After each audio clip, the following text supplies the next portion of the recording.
Hello বন্ধুরা, আসসালামু আলাইকুম। কেমন আছো? আশা করি সবাই ভালো আছো। তো দীঘা গিয়েছিলাম, যে একটা ভিডিও ছেড়েছিলাম, কিন্তু এই যে 2 নম্বর ভিডিওটা ছাড়বো বলেছিলাম, সেটা সত্যি কথা বলতে বন্ধুরা ভুলেই গিয়েছিলাম। তো এটাই হলো সেই 2 নম্বর ভিডিও। মানে ওখান থেকে পুরাতন দীঘা যেটা বলে, আমরা ওখান থেকে গিয়েছিলাম। তো ওখানে মাছের বাজার আছে আর কি। তো ওইটাই দেখতে গিয়েছিলাম, যে কত রকমের দীঘার মাছ, মানে সমুদ্রের মাছ সব পাওয়া যায়, সেটাই দেখতে গিয়েছিলাম।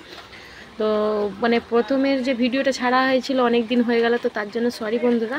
তো এই ভিডিওটা পোস্ট করব বলে মানে ভিডিওটা রেডি করেই রেখে দিয়েছিলাম, কিন্তু পোস্ট করা হয়নি।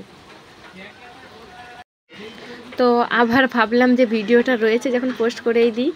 তো এই যে আমরা চলে যাচ্ছি এখন, মানে নতুন দীঘা দিয়ে মেশিন ট্রলি করে চলে যাচ্ছি ওখানে, মানে ওই পুরাতন দীঘায় মাছের বাজার দেখতে। তো এখানে যে বিশ্ব বাংলায় যে এটা যে আঁকাটা রয়েছে, ওইটা মানে আমি দূর থেকে তুলেছি। এই যে দেখা যাচ্ছে বিশ্ব বাংলা।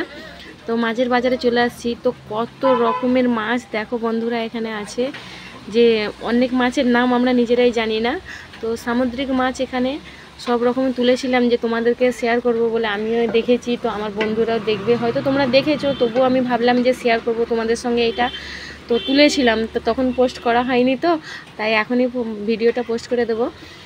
আর এই যে সব ইলিশ মাছ আছে, আরও অনেক অনেক রকম মাছ, চিংড়ি মাছ, সব কী সব ছোটো ছোটো পমফ্রেট মাছ সব রয়েছে, কাঁকড়া টাকড়া কী সব রয়েছে বাবু, নাম জানি না।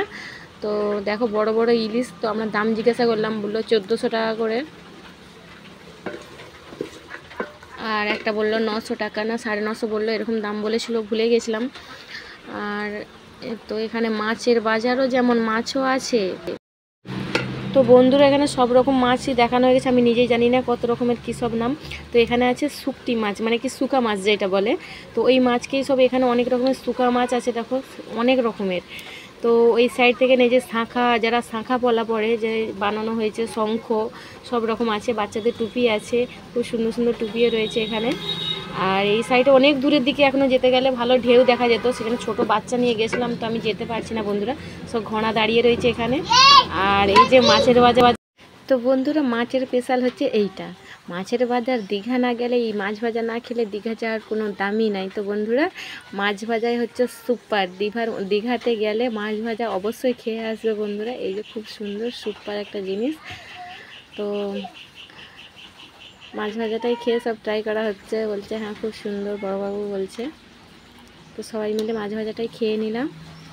দিয়ে লাস্টে এই যে ঘোড়াগুলো সব, যে যার টাইম হয়ে গেছে, আবার চলে আসছে ঘোড়াগুলো ওখানে দীঘার কাছে। মানে জোয়ার আসতে, মানে দীঘার জল পানিটা বেশি বেড়ে যেতে চলে গেছিলো সব, আবার বিকেলে একটু টাইমটা যাই, পানিটা কমে গেছে, আবার চলে আসছে ঘোড়াগুলোকে নিয়ে। তো আমার এই ভিডিওটা কেমন লাগলো অবশ্যই কমেন্ট করে বলবে বন্ধুরা। বাই বাই, আল্লাহ হাফেজ।